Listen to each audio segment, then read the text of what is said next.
Good early evening to everyone. Welcome, friends. It's a pleasure to see such a full house for a really exciting event this evening.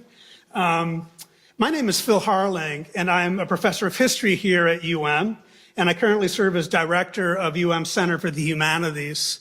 It is the center's great honor and privilege to help steward the Lady Blanka Rosenstiel Endowed program in Polish heritage, without whose generous support this evening would not have been possible.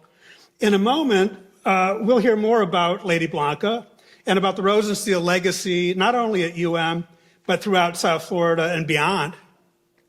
Suffice it to say for now that this legacy is powerful and lasting. Our close ally and partner in administering the Rosenstiel program here at UM is the American Institute of Polish Culture. The Institute's executive director, Beata Paszyc, has worked tirelessly to make this evening's program a reality, and it's a pleasure to acknowledge and to thank her and her team. I'd also like to thank my team members at the Center for the Humanities for their own many contributions to tonight's program.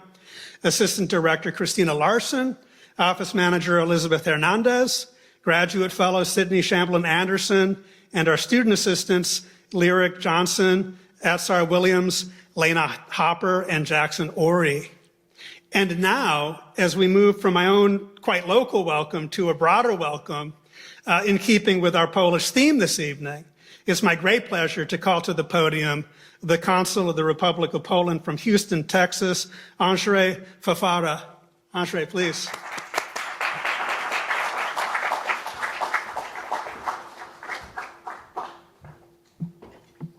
Ambassador Brzezinski, distinguished guests, ladies and gentlemen.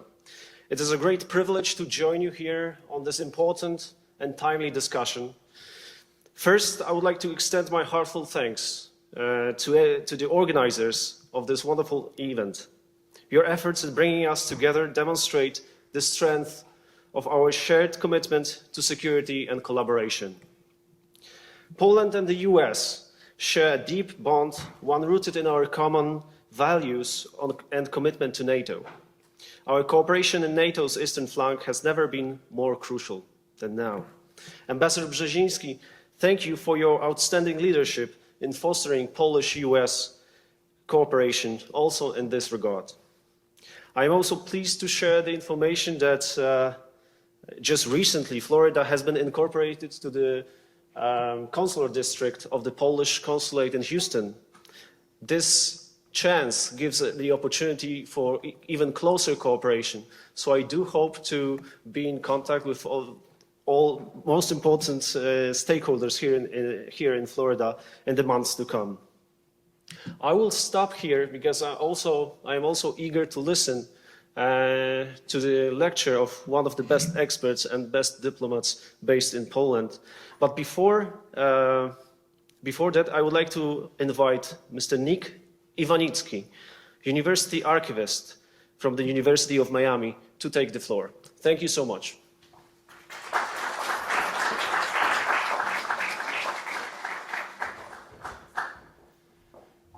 Thank you, Andre.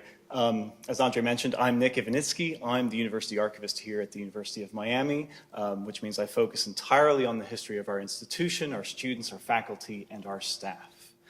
So I'd like to begin by taking a few moments to recognize Lady Blanka Rosenstiel and the late Louis Rosenstiel for their generous gifts to the American Institute of Polish Culture in Miami, which has funded this lecture series, and to the University of Miami. The Rosenstiels have gifted approximately $100 million to educational institutions through the Rosenstiel Foundation. We honor their magnanimity and respect for the marine sciences with heartfelt gratitude. The University of Miami proudly carries their torch forward for world-class research and development. The University of Miami Rosenstiel School of Marine, Atmospheric, and Earth Sciences houses its main campus on Virginia Key. Pictured here in a recent photograph, it has grown to its current prominence, largely due to the financial support of the Rosenstiel Foundation. Here is an early image of the Marine Laboratory. In 1956, ground was broken for the main building on the Virginia Key campus, And this was the same year that Lady Blanka A. Rosenstiel arrived in the United States. Lady Blanka Rosenstiel was born in Warsaw, Poland. After World War II, she studied art in Brussels. In 1967, she married the late Louis S. Rosenstiel, chairman of Schenley Industries, a humanitarian and a philanthropist.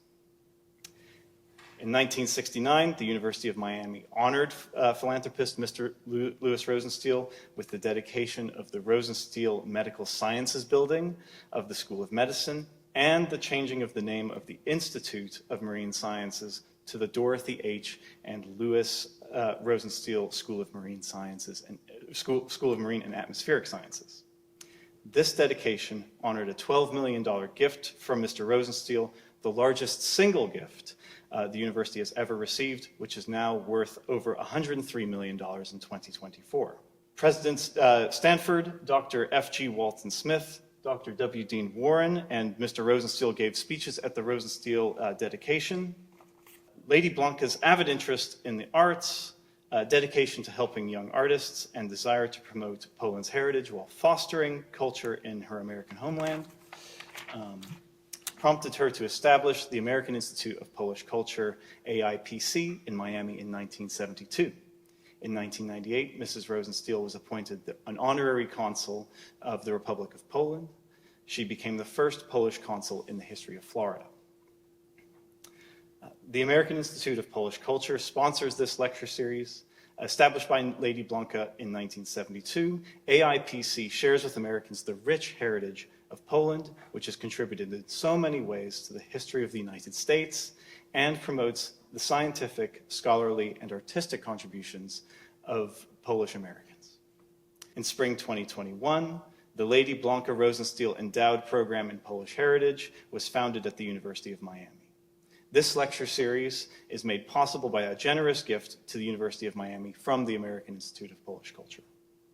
The first event in this series was held virtually in December of 2021 with an exciting presentation by Artur B. Himielewski, project manager at the Jet Propulsion Laboratory at NASA, with an audience of nearly 100 online attendees. In 2022, we held the inaugural in-person program for the series that featured His Eminence Marek Magierowski, the ambassador of Poland to the United States. That evening was a significant event that marked the beginning of many more events that honor Polish culture here. Last year, we featured the Honorable Aldona Woś for this Rosenstiel series. And this year, we welcome the Honorable Mark F. Brzezinski to continue this legacy of speakers as part of our 2024-2025 Rosenstiel Lecture Series. On behalf of the University of Miami and the American Institute of Polish Culture, I would like to present flowers to Lady Blanka Rosenstiel in honor of this evening's program for her commitment to promoting Polish culture and for her support of education at the University of Miami. Unfortunately, she can't be with us tonight. However, Beata Paszczyc will ensure that they make it to her all the same. Thank you for listening to me.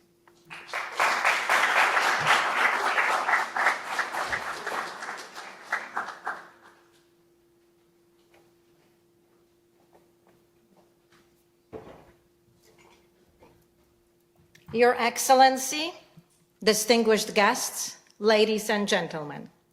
My name is Beata Paszczyc, and I am the Executive Director of the American Institute of Polish Culture and the Honorary Vice Consul of the Republic of Poland in Miami.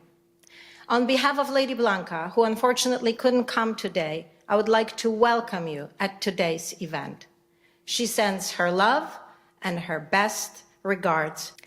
Lady Blanka's inspiring vision to promote Polish culture and Poland through educational and cultural events started in the 1970s when Poland was still behind the Iron Curtain. Today, 52 years later, her efforts are blossoming into thriving programs. It is Lady Blanka's unwavering dedication, her passion, generosity, and deep love for Poland that creates programs that are very various and reaching here in Miami and beyond. We're grateful for His Excellency's Ambassador Brzezinski's presence today. I would like to also welcome Consul of the Republic of Poland in Houston, Texas, Andrzej Fonfara, Consul in Washington, D.C., Mikołaj Rychlik.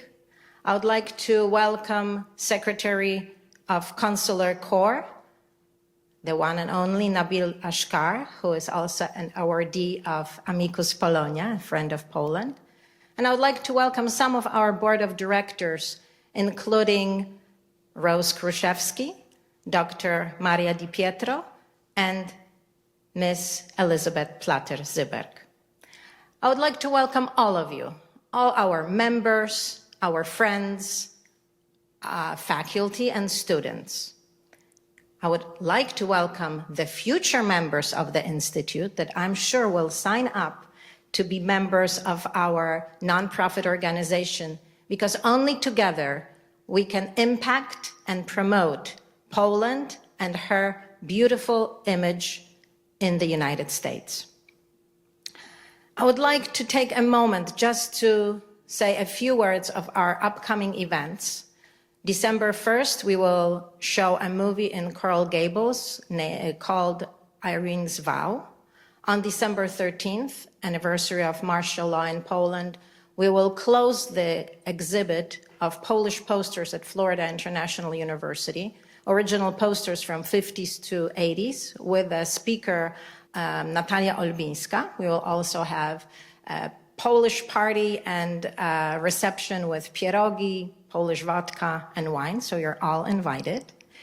There will be also only members Christmas party and the International Polonaise Ball, the 52nd International Polonaise Ball on February 1st, which is dedicated to Native American Indians.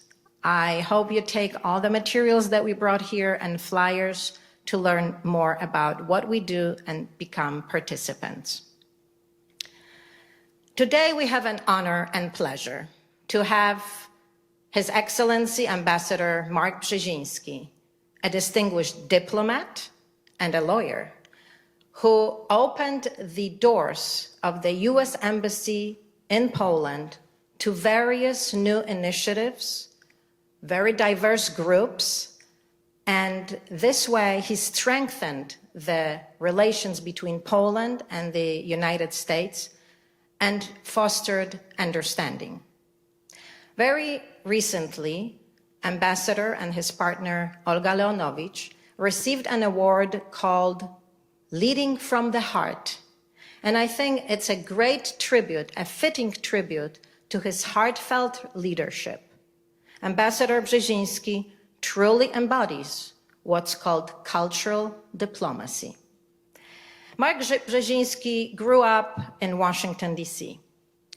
His father, the brilliant Zbigniew Brzezinski, was a national security advisor to President Jimmy Carter. His mother, Emily, was an artist, a woman who had an amazing creativity and vision.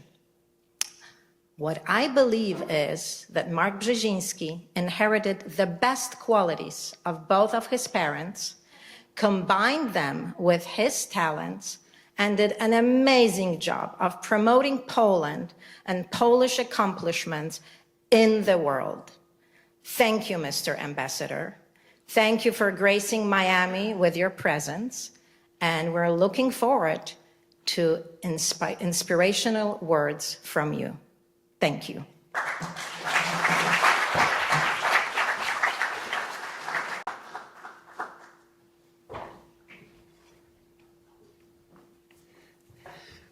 Well, there's no way I can top what Beata has to say about the ambassador, but I'm going to give his academic credentials and then call him up to the podium. It's now my honor to introduce this evening's speaker, His Excellency Marek Brzezinski, who for the last 3 years has been serving as the U.S. ambassador to Poland.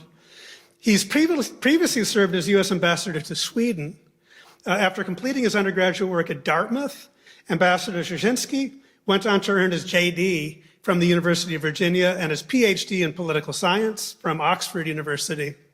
He took advantage of his time as a Fulbright scholar in Poland from 1991 to 93 to research and subsequently to write The Struggle for Constitutionalism in Poland, published by Palgrave Macmillan and still in print. I checked Amazon today. Check it out. A member of the Council on Foreign Relations and the Trilateral Commission, and a former staff member on the National Security Council, Ambassador Brzezinski is uniquely well qualified to enlighten us about the very timely subject of his talk this evening, which he is entitled U.S.-Poland 2024, A New Era of Security Collaboration on NATO's Eastern Flank.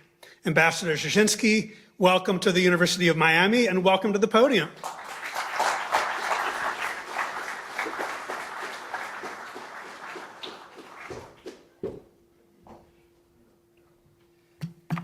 Thank you so much, Phil. Thank you so much, Beata. What a very personal and wonderful introduction. That means a lot to me.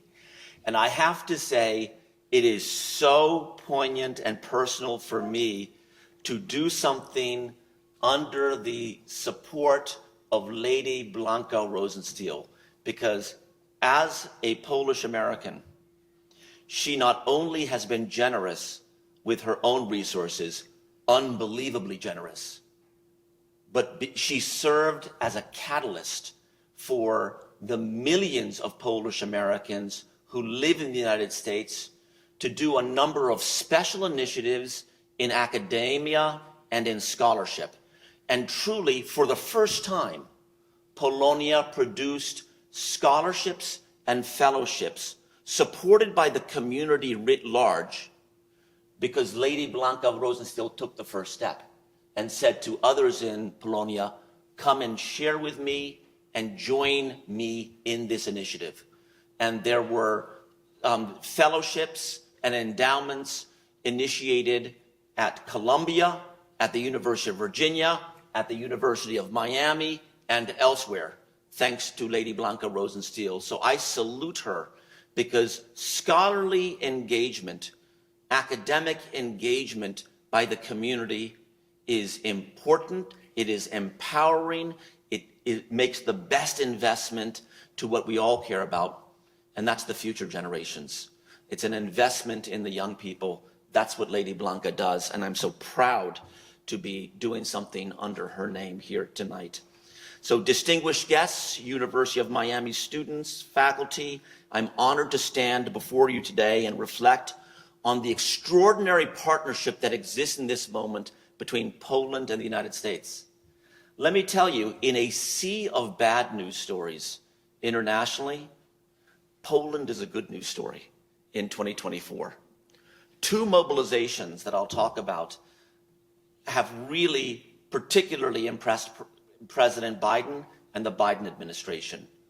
The reactive mobilization of the Polish people in the face of danger to support Ukrainian refugees to a person coming across the Polish-Ukrainian border.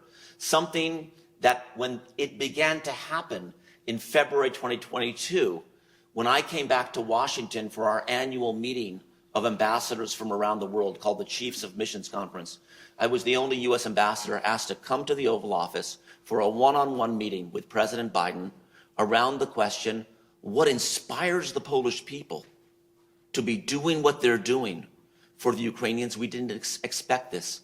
And this is such a blessing, and this is so needed right now. So the reactive mobilization of the Polish people to help their neighbors, and the civic mobilization of the Polish people in October of 2023 to practice democracy, to get out and vote. Folks, democracy is under pressure all around the world. And there's a lot of cynicism about the democratic experiment, not in Poland, not in 2023, when a record number of people, a record number of women, a record number of young people came out to vote and produced a change in government in free and fair elections from right to center left with Prime Minister Donald Tusk. Also something terribly, terribly important. We'll talk a little bit more about that. But I will say at the outset that serving as US ambassador to Poland for the last 3 years has been an absolute honor of a lifetime. And to Beata's beautiful words, I have to say that it was Polonia that really, frankly, inspired me to give every ounce of my energy over the last 3 years to build out this relationship from a military, business to business, energy, people to people, on democratic values and so much more. So I say thank you to Polonia for having given me a chance at a young age to live a dream. I never expected to be an ambassador. I certainly never expected to be ambassador to Poland. In fact, my late father, Zbigniew Brzezinski, told me, he goes, Mark, I know you want to be an ambassador, but you're not going to be ambassador to Poland. Why? Because you have a ski at the end of your last name. Your last name is Brzezinski. And he goes, I, as national security advisor, would never have you go to Poland because we want people who go to countries abroad to be separate and distinct from the country to which they're deployed. And here I'm just finishing my 3rd year. So I say, thanks, Dad, for those very supportive comments when I was growing up. Exactly 9 months ago, on February 20th, I gave a speech at the University of Warsaw, Poland's flagship public university. I shared with the students, the future leaders of Poland, the pride I feel as a Polish American in what our 2 countries have accomplished together. I'm so proud of what I have witnessed the Polish people do over the last 3 years, and I remain in awe of the heart and soul of the Polish people. The world must understand that there is a power being deployed within Polish society, especially, as I said, as it quickly mobilized in the face of Russia's further brutal aggression against its neighbor, Ukraine. Poland stands as an example not only for the region, but for all of our NATO allies, partners, nations worldwide that value freedom and defend democracy today. I began my tour as ambassador about 2 months before Russia attacked Ukraine. I had seen what had happened in Kabul airport and the difficult evacuation that had occurred there. So as I came to Poland, we were already beginning to share intelligence. The US government was already beginning to share intelligence with the Baltic states, Poland, Romania, the eastern flank of NATO, intelligence regarding the defensive and offensive ramparts of the Russian military and what its positions are, and what the political elites, Putin, intended to do with that 200,000 Russian troops, for example, in Belarus, and their intention to take Kiev in a day. So as a brand new ambassador at US Mission Poland, and US Embassy Warsaw is the largest embassy in Poland. It has more than 600 staff. From day one, I had our team develop nothing less than a scientific understanding of the border between Poland and Ukraine, because that would be our reality, where millions of Ukrainians would pour across the border. There are 8 border crossings between Poland and Ukraine, and we developed a scientific understanding of every one of those border crossings, every lane, every regional airport, every hospital, every parking lot, every veterinarian, because sometimes when refugees travel, they bring their pets. And so we were ready for game time on February 24th, 2022, when literally millions of Ukrainians began to pour into Poland. And the lines at the Medyka and Korchowa border crossings, for example, were 10, 15 miles long. What we did not expect were the traffic jams coming the other way. Traffic jams of Polish people who organized on social media to go pick up, say, the Adamyuk family at the Medyka border crossing at 1:35 a.m. when they anticipated crossing over, and to drive them to Bydgoszcz or Poznan or Szczecin, where there would be an apartment set up, paid for by a GoFundMe page for that family. And that happened hundreds of thousands of times. In all, 9 million Ukrainian refugees came into Poland, 8 million of whom either went further west to Sweden, to Germany or Ireland, or they went back to Ukraine, and 1 million stayed in Poland. And there they stay until today. And every Ukrainian refugee in Poland has every legal right a Polish citizen has except the right to vote. They have the right to work, the right to health care, the right to education, and this is an expensive endeavor for the Poles to undertake person by person. But as a national policy, Poland has placed into people's homes initially, now they're often in their own apartments that they're renting once they get established. But as a national policy, every arriving Ukrainian was put into a Polish person's home or apartment. And when I say it's a national policy, this was announced by the Polish president on national television. What happened in Poland in those first few months after the invasion of Ukraine by Russia was akin to as if President Biden went on national television in the United States and said, fellow Americans, we have 6 million Hondurans, Guatemalans, El Salvadorans coming across the US-Mexico border, and it will be our policy to place every one of those arriving refugees into someone's home and apartment. In Poland, that happened, and it worked. And I can tell you, under instruction from our president, President Biden, I have routinely checked across Poland to see if the Polish appetite is dropping in terms of hosting refugees, or whether they can continue to accept more refugees if the situation in Ukraine degenerates further. And amazingly, while not nearly as high as it was at the beginning of the war in terms of support for taking in more refugees, support for taking in refugees is still the majority of the Polish people, which I think is just an unbelievably amazing story as we close in on 3 years of Russia's brutal aggression against Ukraine. So Poland stands as an example, no question about that. And the response of Polish young people in all this has been unprecedented. They have stepped up in remarkable ways to help refugees, leading with empathy. I have been so inspired by many young people who have been catalysts for change in Poland. When faced with an immense challenge, they took action in big and small ways, organizing clothing drives, welcoming a new friend to class, and even sharing their homes with complete strangers. Some estimates say the price tag of Poland hosting these refugees for the last 2.5 years is over $20 billion, which for a country that is not a rich country like Poland requires the Poles to dig deep into their pockets, and yet they do that.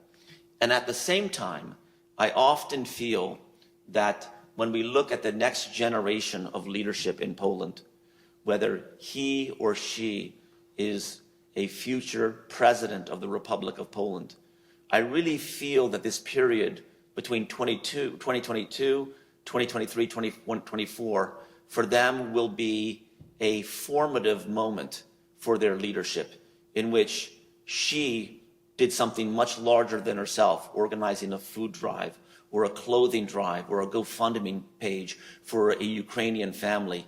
And that will make her a better president of the country that has global reach by having done something larger than herself.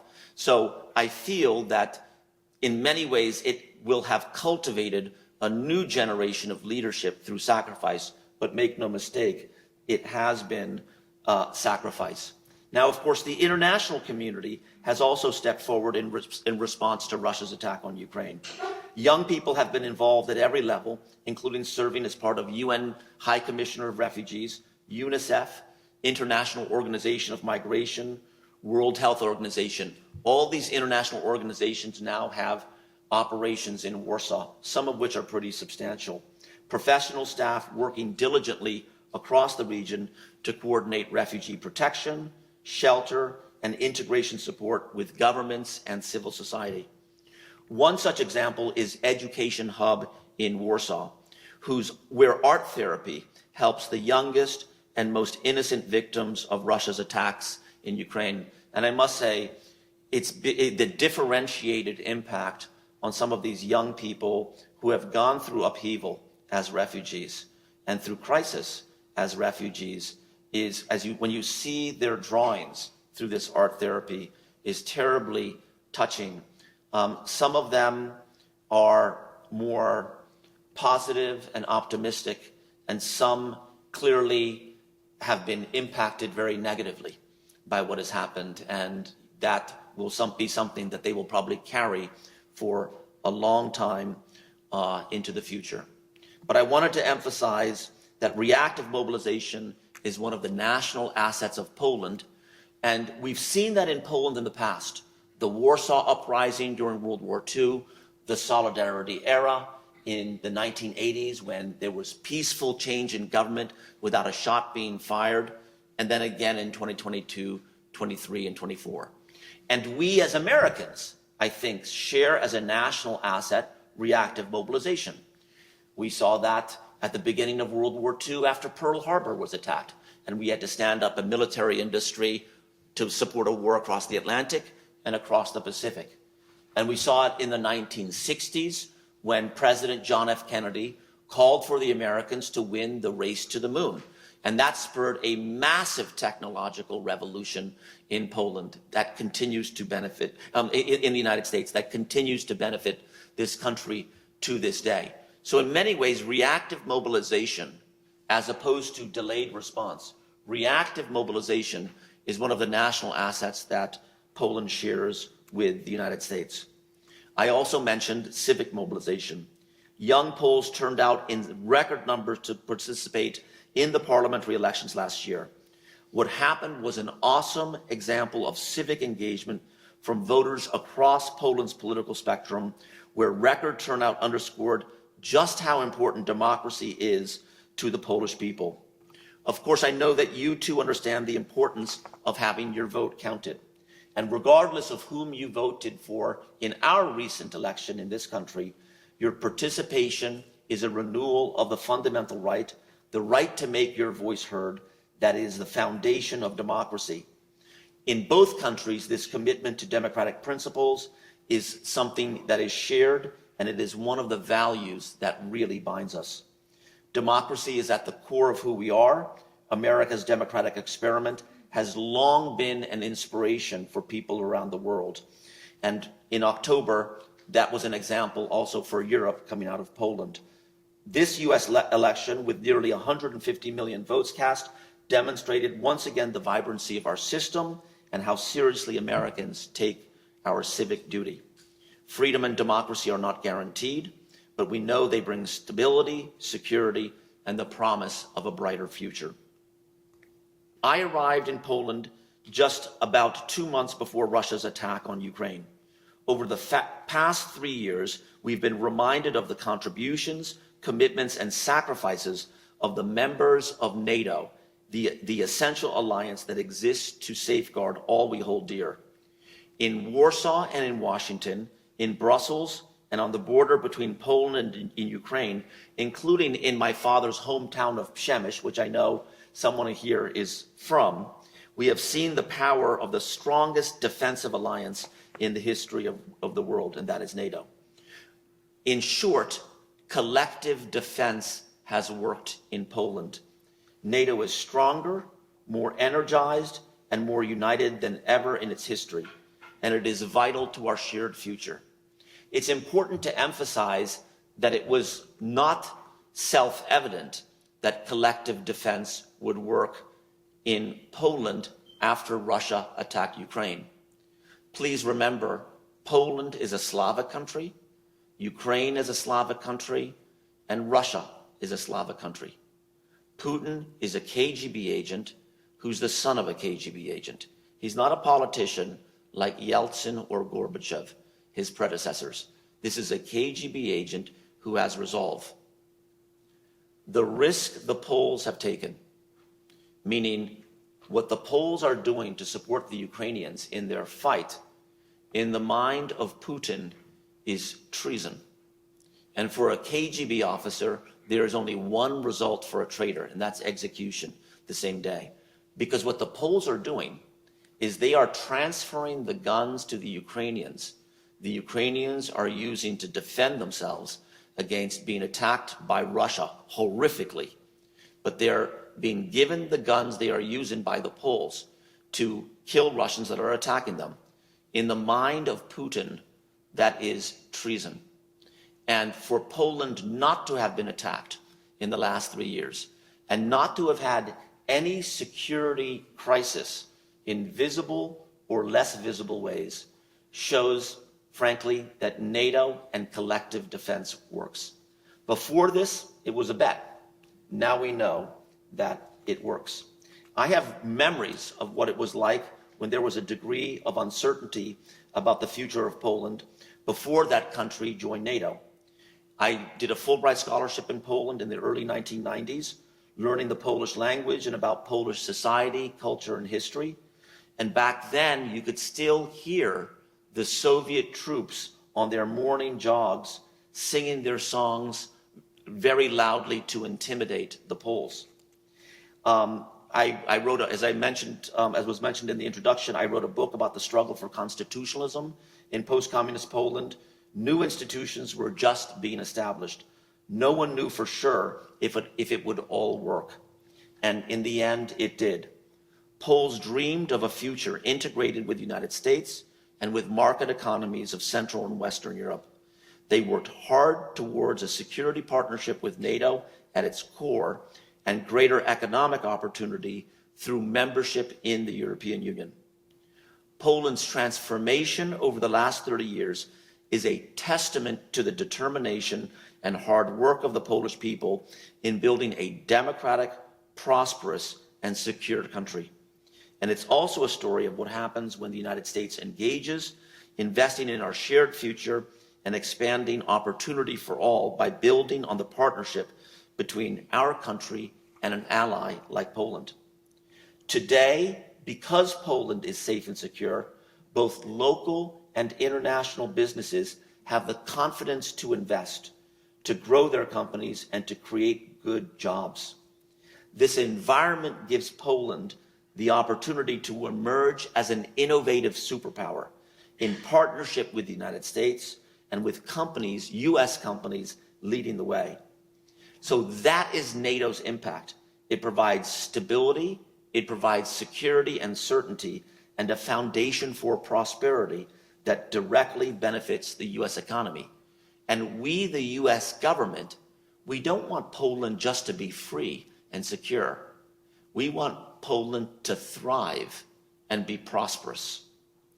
While the war continues next door, students at the University of Warsaw study with the same freedom and safety as you do here at the University of Miami.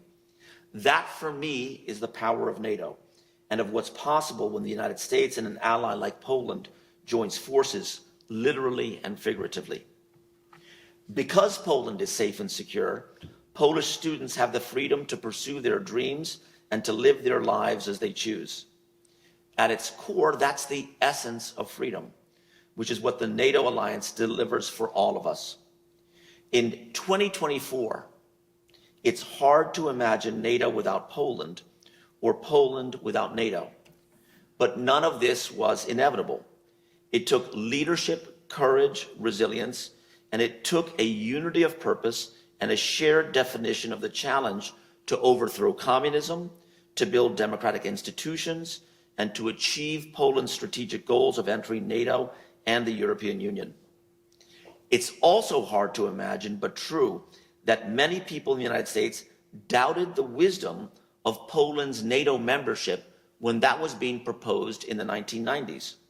In fact, I recently hosted a group of senators, US senators, who came through Warsaw, and at a dinner for them, I read to them an editorial from the New York Times, written by the editorial board of the New York Times. I think it was 1997, sometime around then, that absolutely said NATO should not expand, Poland, the Czech Republic, and Hungary should not be brought in NATO.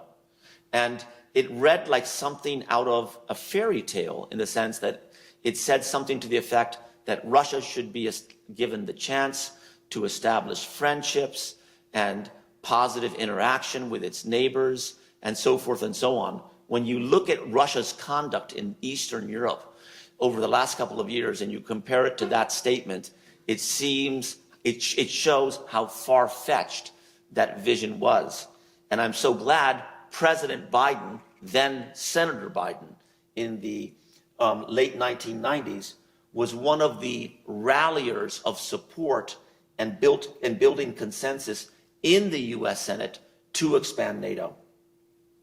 Then Senator Biden, in the late 1990s, played a key role in the accession of Poland, the Czech Republic, and Hungary to NATO. And in the Senate, he served as a floor manager, working with the then Republican chairman of the Senate Foreign Relations Committee, Jesse Helms, to secure and pass into law the ratification treaty. That support has been transformational for Poland and for the entire alliance. It is no longer only that Poland needs NATO, but rather that NATO needs Poland too. Poland has become a leader within the alliance. Poland is a trusted partner in the alliance, and the United States can rely on it. And we are safer and more prosperous as a result. This year, we commemorate the 25th anniversary of Poland's accession into the NATO alliance and the 75th anniversary of the NATO alliance itself. So 2 anniversaries, 25th of Poland joining NATO and 75th of the formation of the alliance. And in March of this year, I was very pleased to accompany President Duda and Prime Minister Tusk together to the White House to meet Joe Biden on March 15th, 25 years to the day when Poland joined NATO. Those two leaders, President Duda and Prime Minister Tusk, have profound political differences, but they are united on the importance of our bilateral ties and support for Ukraine and NATO. The United States celebrated these major milestones by hosting the most ambitious NATO summit since the end of the Cold War. While these dates and their historical context may be somewhat abstract to you, NATO's benefits are anything but. Part of this year's NATO summit in Washington was about looking forward, envisioning the next 75 years of the NATO alliance. This is where you have an important role to play. It is your generation that will steer the alliance in the future. The NATO alliance is working.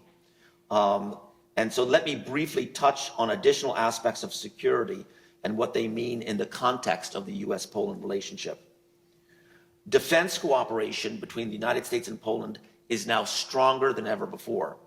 There is nothing that speaks to this more than the fact that we have over 10,000 American soldiers in Poland today. That is, to me, just stunning, because as I said before, 32 years ago when I first went to Poland, there were still Soviet troops in Poland. Sometimes when I've traveled from Warsaw to Rzeszów, it's been on a US Army Black Hawk helicopter, co-piloted by American troops and Polish troops, working obviously with great synchronicity to make that black helicopter fly, but as an example of them serving together. When our soldiers serve together, it's not just a photo op. There is genuine integration on technology and professional skills among our troops. At the same time, Poland is in the process of modernizing and growing its military in lightning fast speed, in large part by purchasing advanced US military equipment such as Patriot missile systems, Abrams tanks, Apache helicopters, and F-35 fighter aircraft. The military modernization the Poles are underway with is a $140 billion military modernization. When the Raytheons and the Lockheed Martins and others come to Poland, they come at the CEO level. Last year, Poland purchased more US military equipment than Saudi Arabia, and there's no oil under the ground in Poland. So the Poles have had to come up with that money somewhere. And the country, thankfully, has been tremendously economically successful because soon after the collapse of communism 30 years ago, it became a major destination for manufacturing. Manufacturers from the United States, Britain, Sweden, Germany, Korea came to Poland because the Poles showed they could make something for $1 and sell it in the United States for $40. That's how they've been able to afford this highly expensive military equipment. With regard to the 10,000 American soldiers in Poland, they are spread out all across the country, not by accident. In many ways, they serve as kind of just that their very position in Poland is a defensive rampart against Russian aggression. And the US general in charge of US Army European Command, under whom many of those soldiers serve, is in touch with his Russian counterpart, General Darrell Williams. And he has made clear to his Russian counterpart that if a single Polish soldier if a single American soldier is hurt or killed in Poland, or if a single Polish soldier is hurt or killed in Poland, it's on. We don't seek that, but General Williams has made clear to his Russian counterpart, you all shouldn't seek that as well, because the preponderance of the US military, we have learned, especially since Russia's attack on Ukraine, is so much greater than that of the Russian military. In August, I was in Dallas, Texas, as Poland's first F-35 Joint Strike Fighter rolled off the assembly line. Poland's purchase of 32 F-35s, as I said before, is part of a $140 billion defense modernization. The glue, again, that holds all this together is our participation together in the most important defense alliance in history, NATO. And with over 4%, in fact, almost 5% of GDP committed to defense spending, Poland has taken an extraordinary leadership role within the alliance. So the Polish economy is on an upward trajectory. The next generation, the young Poles of today, have high expectations for the country's continued economic growth. To meet these demands, Poland has to be able to power itself and its rapidly growing economy. It needs the energy source to do that. Nuclear energy is part of the solution. It is vital to Poland's future energy security and meeting its climate commitments. And Poland has had to wean itself away from the twin addictions of Russian-sourced energy. And as of this month, it has zero reliance on Russian-sourced energy, and it's had to wean itself away from coal because of the climate impact of coal burning. So for a country of the scale of Poland, 40 million people, civil nuclear power has been the answer. When the Soviet Union collapsed, 26 countries came out of the rubble of the Soviet bloc. Only 2 of them did not have any civil nuclear power plants. One of those was Poland. By way of comparison, I served in Sweden as ambassador for 4 years. Sweden, at 9.5 million people, has 6 nuclear power plants. Poland, at 40 million people, has none. And over 80% support in Polish society of civil nuclear power. And so this is why the partnership to build Poland's first nuclear power plant marks such an important and historic moment in our bilateral relationship. 2 flagship American companies, Westinghouse and Bechtel, to build the country's first nuclear power plant, which will have 3 reactors. Our hope is they will pick the same team, Westinghouse and Bechtel, for the second one they plan to build. This is a $30 billion deal, winning the first nuclear power plant. And in 2022, it was the single largest transaction supported by a US embassy anywhere in the world. And so we're very much hoping to win the second one as well, as you might imagine. Together, we are investing in a shared, secure future because energy security is national security. The 2 cannot coexist without each other. This nuclear project and our work together in other energy-related fields will create quality, high-paying jobs for both countries. While the world is more prosperous than it's ever been, inequality has also grown in many places, fueling instability and undermining progress. Climate change is undoubtedly a global challenge, one that will require global cooperation and diligent diplomacy to overcome. Human activity profoundly impacts our environment, and its effects are already evident in our daily lives, giving all of us a sense of the enormous disruption to our planet and our well-being if we fail to act.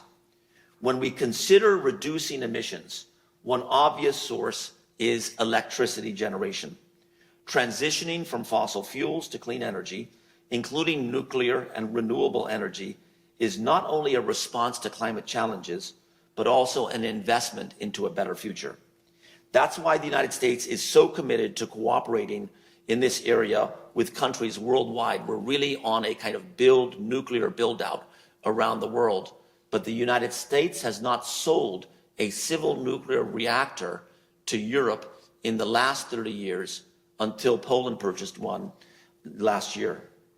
The energy transition opens up new opportunities, both technological and economic. We support Poland in its pursuit of clean, safe, and affordable nuclear power, and in developing renewable energy sources like onshore wind. We also believe that these changes must be implemented in a way that is both sustainable, ensuring that we are not doing more environmental harm than good, and includes local communities. So this brings me to my next point, business. Business is part of America's engagement with the world.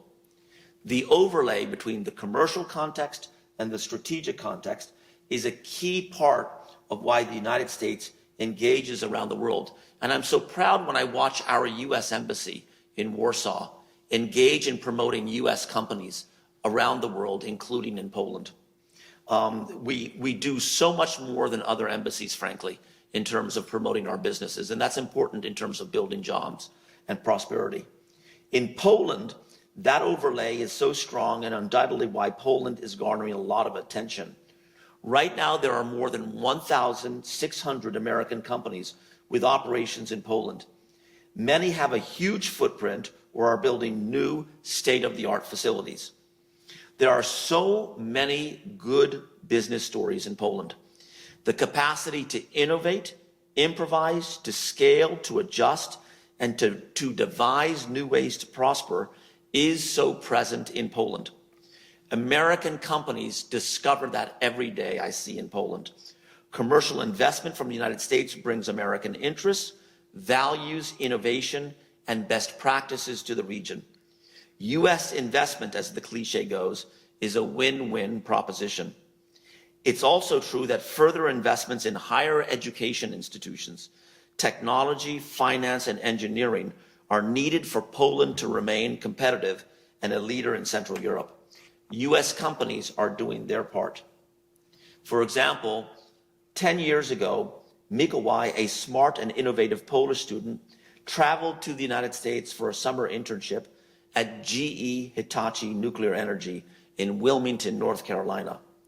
I ran into Mikołaj last year at the Karpacz Economic Forum, which is one of the most important economic events in Poland. He introduced himself as the COO of a Polish startup that deals with the space sector. He credits that summer internship as helping him to get to the place that he is now.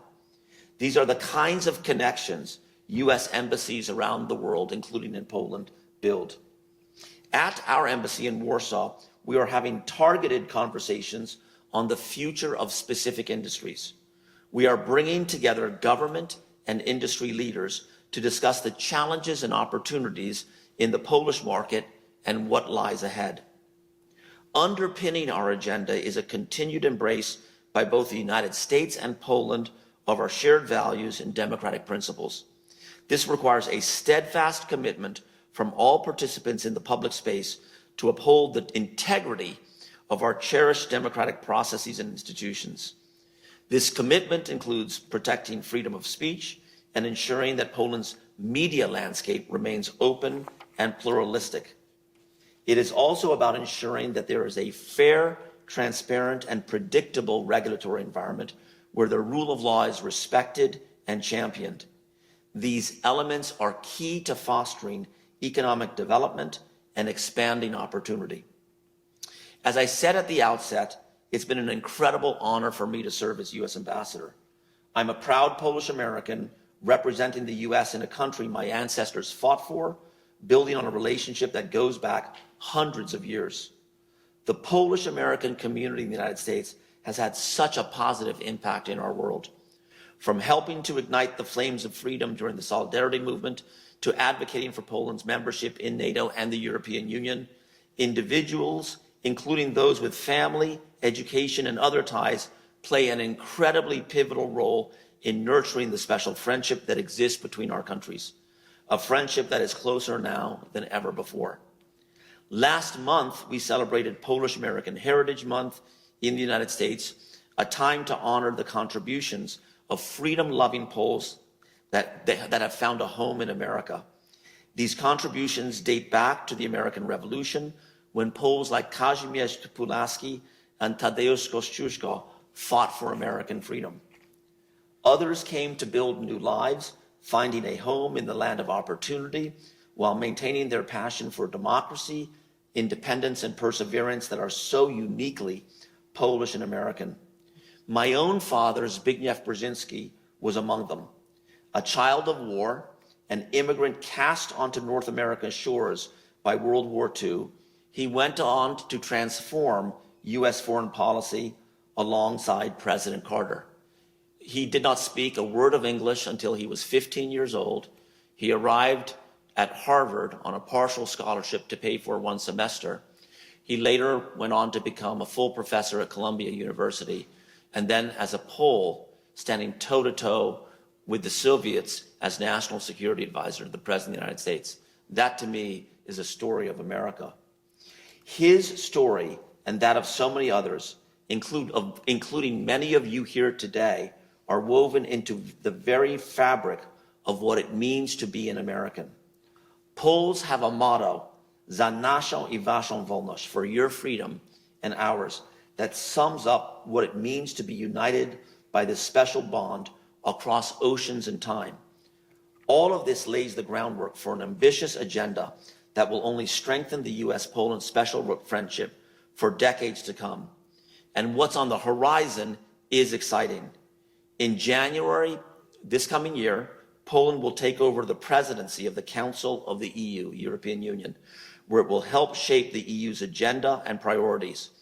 We know that security will be one of Poland's overarching themes. Under this umbrella falls health security, which includes a cause I care very deeply about, mental health, particularly for young people. Mental health has become a focus of our diplomacy at U.S. Mission Poland, and I'm the only U.S. ambassador in the world that has initiated a mental health and diplomacy effort in my country where I'm deployed. And I did that because America has a mental health crisis, and so does Poland.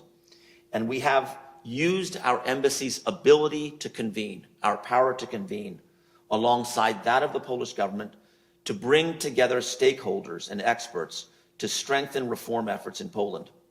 We have connected American experts with their Polish counterparts to share best practices, and now the lessons we learned will reach an even broader audience. At the embassy, we have done both traditional and non-traditional diplomacy, meaning I've tried to encourage thinking outside the box. And because of this unique approach, we've been able to move the needle in some impactful ways. Recently, the Polish government announced a 4.2 billion zloty, around $1 billion commitment for mental health modernization in Poland. Poland has less than 600 psychiatrists. In a country of 40 million people, less than 600 psychiatrists. A lot of investment needs to be made in this space. And frankly, it's an opportunity of Polish Americans, for Polish Americans in Polonia, in Britain, and in France. Poles have done very well professionally in the West. And to bring some of those skills to Poland today would be a contribution and maybe also a business opportunity. As you can see, our relationship is multidimensional. We are connected on so many ways. Poland and the United States share a unity of purpose and a deep friendship and a commitment to our security as leaders of NATO. At the U.S. mission in Poland, we have hosted over 220 members of Congress in the last 2.5 years. When I was ambassador to Sweden over 4 years, I hosted 6 members of Congress over 4 years. We've hosted over 220 members of Congress in the last 2.5 years. Politicians from both sides of the aisle with different opinions and views have come to bear witness. Their visits have been an opportunity to share this same story of what is happening in Poland with our country's decision makers.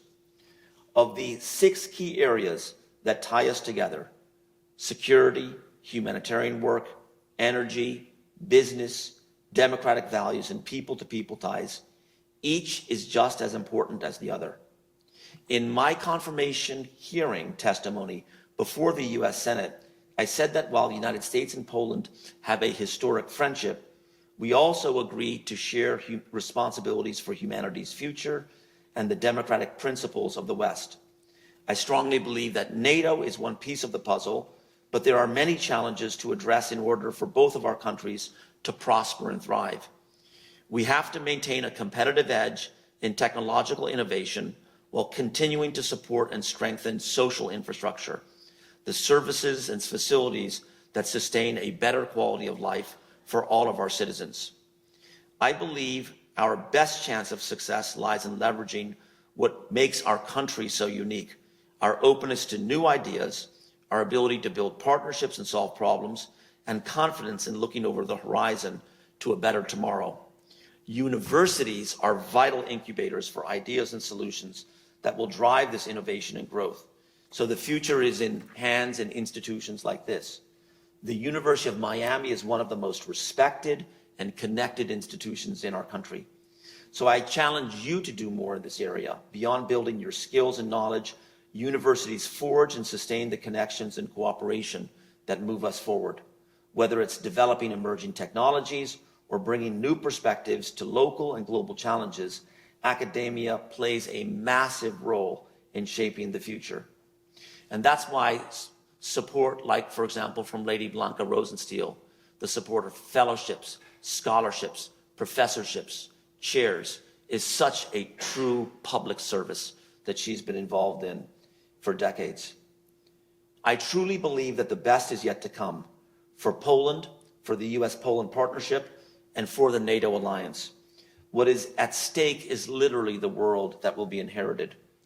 For a century, the University of Miami has produced leaders.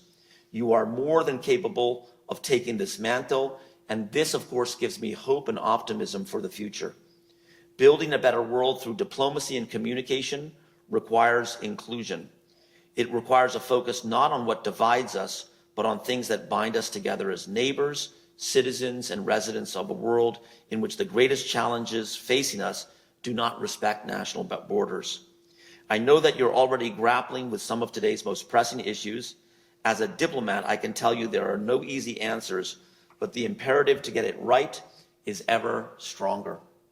Where we are headed, that depends on you and on all of us. The world is counting on your ideas, your passion, and your commitment. Thank you for everything that you have done and will continue to do to make our world a better place, University of Miami. And I'll close by saying, when I went out to Sweden, first time as an ambassador, I called my family's close friend, fellow Slavic American, Madeleine Albright, then a former Secretary of State. And I asked Madeleine, what makes a good ambassador? And she goes, Mark, good ambassadors make friends, not waves.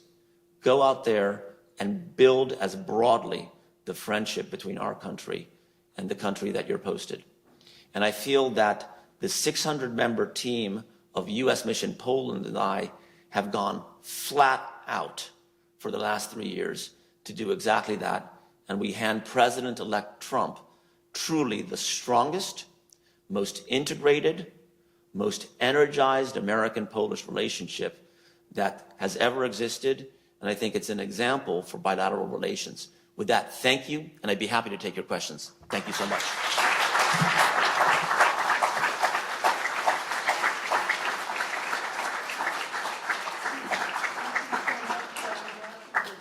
couple of us grab some handheld microphones, and once they come up to those mics, you guys can raise your hands, and we'll pass the mics over to you.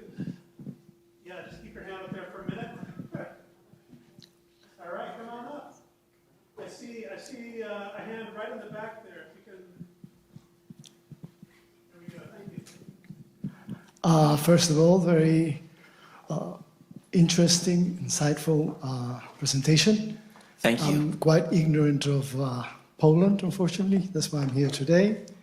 And I do have a question in terms of what survives of Jewish culture in present-day Poland. Excellent question. Thank you so much for that question. Holocaust memory, Jewish memory, promoting Polish-Jewish relations is a key foreign policy priority. Poland is the land of the Holocaust, one of the world's worst crimes, and the United States has been assiduous in promoting Holocaust memory and fighting anti-Semitism. So let me say a couple things. One, I have never seen the Polish government as disciplined, as responsive, and as serious in purpose in fighting anti-Semitism as it is today. And that is probably due to a variety of factors.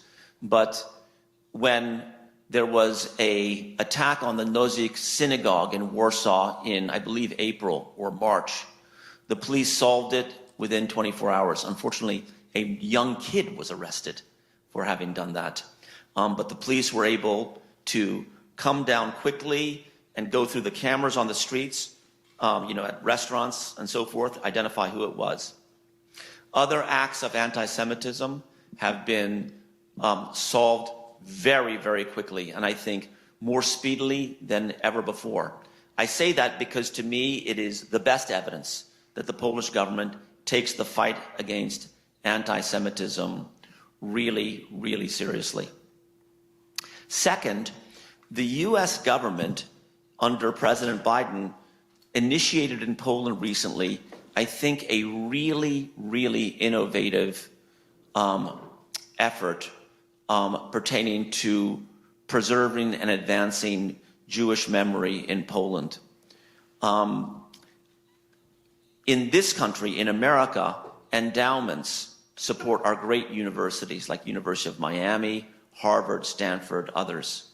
Endowments support payouts for the tobacco settlement, Deepwater Horizon, Exxon Valdez.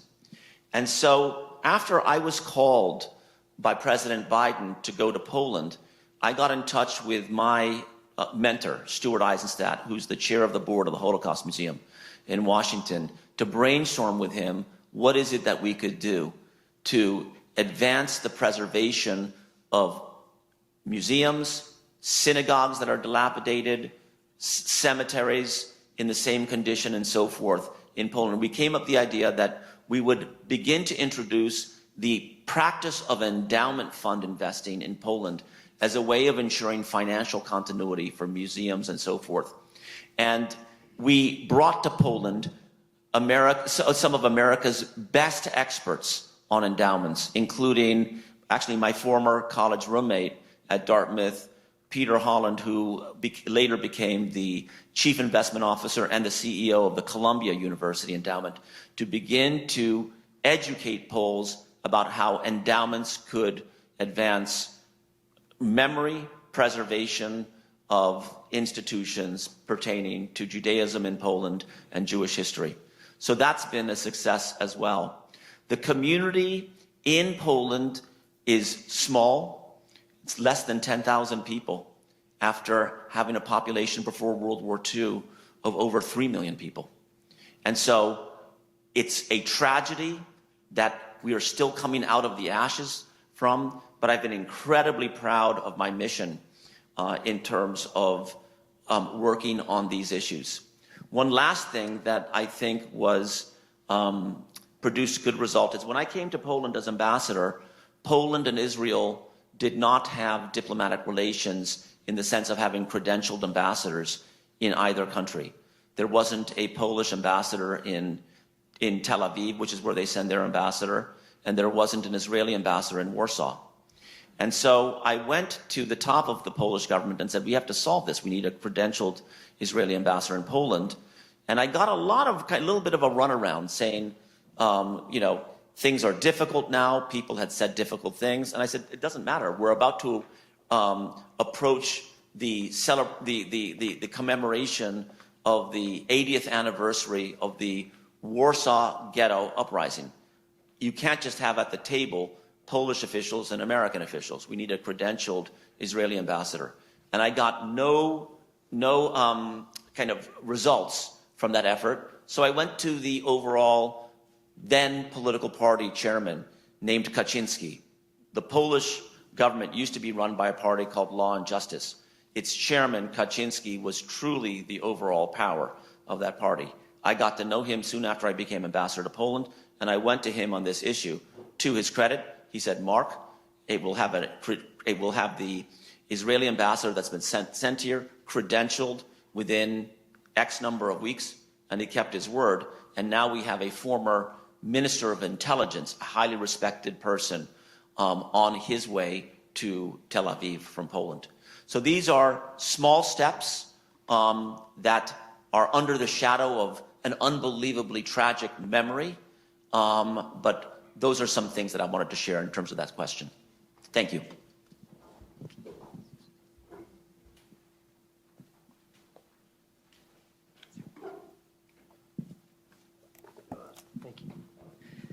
Mr. Ambassador, thank you for being here. And you spoke very well and I think supported NATO and the justification for being, and Poland being a member of NATO. Could you comment on some of the arguments where people say that possibly James Baker maybe promised Gorbachev not to expand NATO, and that's quote unquote possibly the justification that the Russians are using? So in your personal experience or in your professional experience? Yeah, so look, the question to expand NATO was a risk. Would we trigger something or would we advance stability and security? I can tell you that you would be looking at about 100 million people in the eastern part of Europe who would be living in total terror and intimidation at this moment, given what Russia is doing in Ukraine, if they were not in NATO. And they would be screaming to the rafters and demanding the West support it. That is not happening right now. Poland is safe and secure because we have NATO troops in Poland and we have American troops in Poland. In fact, I was recently at the opening of a new missile defense system called Regikowa in Poland that was just opened, and there were a number of U.S. Army soldiers from Miami. So I was saying, I'm about to go to Miami, to your hometown, and so forth. And so, I have kind of poignant moments with U.S. soldiers all across Poland, and their presence is keeping Russia away. And that was, again, not self-evident that that would happen. What Russia was promised does not, I don't know, but nothing justifies what the Russians are doing in Ukraine right now. The video coming out of Ukraine is reminiscent of World War II. We have transferred wounded Ukrainians who had been forced to drink antifreeze when they were in Russian captivity. I mean, stuff like that. There are nodes of support all over Poland to help Ukrainians come in who have experienced mass trauma, rape, and so forth. The stories are unbelievable. And so I think the decision to expand NATO was a very good one. I'm proud President Biden was a spearhead of that. We have time for maybe two more questions, so let's take one back there, and one of you guys can fight it out amongst yourselves over here. Or ask a question jointly. Okay, thank you, Mr. Ambassador, for coming and for a great presentation. And before I ask my question, just want to ask you to say thanks to all Polish people. I'm originally from Ukraine, and actually my own nephew was taken by a Polish family in 2022, stayed for many months, and was treated as their own. So this unconditional support and love definitely brought us to tears and just, showed that humanity still exists in a world even torn by the war. Now, back to the war. Thank you for your account of history of Poland's accession to NATO, right? And all support that its membership received from the United States. My question is, why do you think Ukraine hasn't got similar support from the United States in the last 20 years? Thank you so much for that question. Well, the United States has provided billions and billions of dollars of military and non-lethal assistance to the Ukrainians over the last 2.5 years. And as President Biden has put it, we are with the Ukrainians until they win. We now have a new US president coming on the scene, and it will be up to him and his team to develop a blueprint in terms of America's role in the world and also what we expect from others as part of the new American foreign policy. And I don't have any insight in terms of what that is. But the Ukrainian people have done something amazing. People expected that Ukraine would fall in just a couple of days. Some people expected that, including the Russians. They thought that Kiev would fall in 3 or 4 days. We're now in November 2024, after the war started in 2022, and the Ukrainians continue to fight. To me, it is truly a question of whether or not we're willing to defend democracies against vicious attackers that have unleashed something unprovoked. If we don't, it, frankly, I think is a huge mistake. That is why under President Biden, we have been doing all that we're doing for the Ukrainians. And I think that we have done a lot. The Poles themselves have taken incredible risks. Again, this is a Slavic country that has done something that would be seen as punishable by Russia. And that hasn't happened, I think, speaks well for how collective defense has worked. Gentlemen, I hope you've been able to frame your joint question. Oh, that works out brilliantly then, please. Maybe I'll start, please. There is something called NB8, Nordic 5 and Baltic 3. Right, exactly. And my question is of what's the U.S. view of Poland joining that grouping? We have supported all efforts towards regional cooperation. We want the Nordics and the Baltics to work together. Now we have Sweden and Finland in NATO. Baltic Sea security is super important. The Poland, Sweden, Finland are literal to it, literal to the Baltic Sea. For them to work together to come up with alignments, subsurface, submarine, surface, ships, above, air, is something that we hope to see more of. Strategic cooperation is something that we're trying to push our allies there to do more of. But it goes beyond that. We want there to be regional energy cooperation. This first nuclear power plant that we will be building, that is already underway in terms of being built in Poland, we hope is the first of 14 nuclear power plants in the region. Given the energy needs, the build-out that is required, we competed against the French and the Koreans to win this bid in Poland. It was a commercial version of a knife fight like I have never experienced in my life. I was so proud of my team to have won that. And I think it's a very good choice by the Poles going with a set of companies that have done this before as well. But that kind of regional cooperation on energy, on business, on security is something that we want to promote.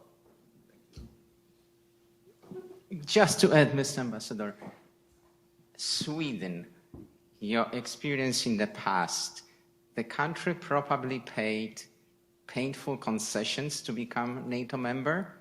What's the sentiment among the people to be, the Swedish people to be in NATO and to cooperate with hot countries like Poland, who has Kaliningrad right on a border? Well, clearly, Sweden, of course, was committed to neutrality for decades. I lived in Sweden for 4 years. I was amazed how quickly the Swedes acceded to NATO, how quickly the Swedes joined NATO. It shows how scary Russia is. But, the fact is that Putin used to be the station chief for the KGB in St. Petersburg, in Leningrad.